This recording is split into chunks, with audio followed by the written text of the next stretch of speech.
இந்த உலகத்தில் பவர்ஃபுல்லான ஸ்ட்ராங்கான ட்ரிங்க் எது அப்படின்னு கேட்டால் வாட்டர் தான். அது ஃப்ரீயாக கிடைக்கிறதுனால யாருமே அதை மைண்ட் பண்ண மாட்டாங்க. அது மாதிரி பியூராக கிடைக்கிறதுனா தாய் தந்தையோட அன்பு, அது ஈஸியாக கிடச்சிரும். அதனால் அதுக்கு கண்டிஷன்ஸ் கமிட்மெண்ட்ஸ் எதுவும் கிடையாது. அதனால் இந்த உலகத்தில் அதை யாரும் மைண்ட் பண்ண மாட்டாங்க. இந்த உலகத்துலேயே சுத்தமான காற்று எதுன்னா மரத்துலேருந்து வர்றது தான். ஆனால் எல்லா மரத்தையும் வெட்டி சாய்ச்சிட்றோம். நமக்கு காற்று ஃப்ரீயாக கிடைக்குது, அதனால் மரியாதை கிடையாது. அது மாதிரி டைம், அது ஒரு வேல்யூபிளான சொத்து. இந்த மாதிரி நம்ம ஈஸியாக ஃப்ரீயாக கிடைக்கிறது எல்லாமே வாழ்க்கையில் நம்ம ரொம்ப மட்டமாக நினச்சிடுறோம். ஆனால் லக்ஸரி பின்னால் ஓடி ப்ரைஸ் டேக் இருக்கிறதெல்லாம் தான் உலகத்தில் பெரிய விஷயம் நினச்சி அது பின்னாலேயே ஓடி அதை தேடி மனுஷன் கடைசியில் முடிஞ்சு போகிறான். ஆண்டவன் எவ்வளவோ விலை மதிக்க முடியாத ஈஸியான சாமானங்களை நமக்கு ஃப்ரீயாக கொடுத்துருக்காரு. ஸோ அதை நம்ம வாழ்வோம். எந்த காசும் இல்லாமையே எல்லாத்தையும் அனுபவிக்கலாம். அப்போ எந்த காசும் இல்லாமையே கிடைக்கிற பெரிய நிம்மதி என்னது தெரியுமா? நல்ல தூக்கம். அதை தொலைச்சிட்டு நம்ம எங்கேயோ ஒரு லக்ஸரியை தேடி, காரை தேடி, வீடை தேடி நேது எங்கே போயின்னு இருக்கோம் நம்ம.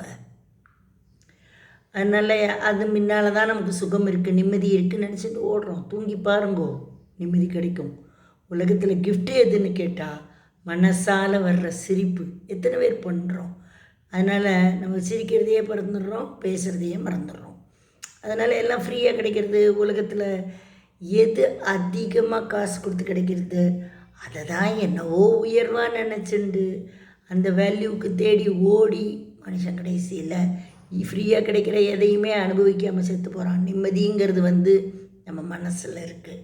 அதனால் ரொம்ப சிம்பிளான விஷயம் அந்த ஒரு நிம்மதி, அந்த போதுங்கிற மனப்பான்மை இது கிடைச்சிருத்துன்னு வச்சுக்கோங்க. எல்லாருக்கும் எல்லாமே கிடைக்காது. ஒருத்தரை போகிற இன்னொருத்தர் கிடையாது. அவங்கவுங்களுக்கு ஒரு கொஸ்டின் பேப்பர் ஆண்டவன் கொடுத்துருக்கான். அது டஃப்பாக இருக்கலாம், ஈஸியாக இருக்கலாம். அதுதான் நம்ம வாழ்க்கை. அவாவா கொஸ்டின் பேப்பருக்கு அவாவா மைண்டில் ஆன்சரை தேடி எழுதி நம்ம வாழ்க்கையை முடிச்சுக்கணுமே தவிர அதுவே முடியும். அவன் கொடுத்த வாழ்க்கை அவனே கூட்டின்னு போவான். நம்ம ஒன்றுமே முடிச்சுக்க வேண்டாம். த திங் இஸ், நம்ம என்ன பண்ணுறோன்னா எதையோ தேடி ஓடி இருக்கிறதையும் வாழாமல் ஃப்யூச்சருக்கு நம்ம குழந்தைகளுக்கெல்லாம் தேடி வைக்கிறோம். வேறு வழின்னு ஓடி நம்ம வாழ்க்கையை தொலைக்கிறோம். நம்ம கொஸ்டின் பேப்பர் வேறு, நம்ம குழந்தைகளோட கொஸ்டின் பேப்பர் வேறு. கொஸ்டின் பேப்பர் ஹியர் மீன்ஸ் கர்மா. அவாவா கர்மா அவாவா அனுபவிச்சுட்டு அவளுக்கு ஆண்டவன் கொடுத்ததை அன்பாக நம்ம வாழ்ந்துட்டு 4 பேருக்கு பிரயோஜனமாக 4 பேர் கண்ணீர் சிந்த ஐயோ இவங்க இந்த உலகத்தை விட்டு போயிட்டாங்களேன்னு சொல்கிற மாதிரி வாழ்ந்துட்டு நம்ம போகிறது எப்படின்னு பார்ப்போம். நம்ம போனோம்னா என்ன பண்ணுவோம்? இந்த உலகம் 2 வார்த்தை தான் சொல்லும், அப்பா போயிட்டா. இது கொஞ்சம் பேர் சொல்லுவாங்க, நம்மளால் தொல்லப்பட்டவங்க. எல்லாத்தைக்கு ஐயோ போயிட்டாலே, இந்த மாதிரி நல்ல உயிரெலாம் போகணுமா அப்படின்னு சொல்லுவாங்க இந்த உலகத்தில். அந்த வார்த்தை நல்ல வார்த்தை. அவங்க கண்ணீரில் அவங்களோட டியர்ஸ் இஸ் வெரி வேல்யூபிள். அதை விட்டுட்டு ஒரு சொட்டு கண்ணீர் கூட விடாமல் எப்படா எடுப்பாங்க, எப்படா சாப்பிடுவாங்கன்னு கேட்குற ஒரு கும்பலை நம்ம சம்பாதிச்சோன்னு வச்சுக்கோங்க, நம்ம வாழ்ந்த வாழ்க்கைக்கு அர்த்தமே இல்லை. Try to have a good life. By.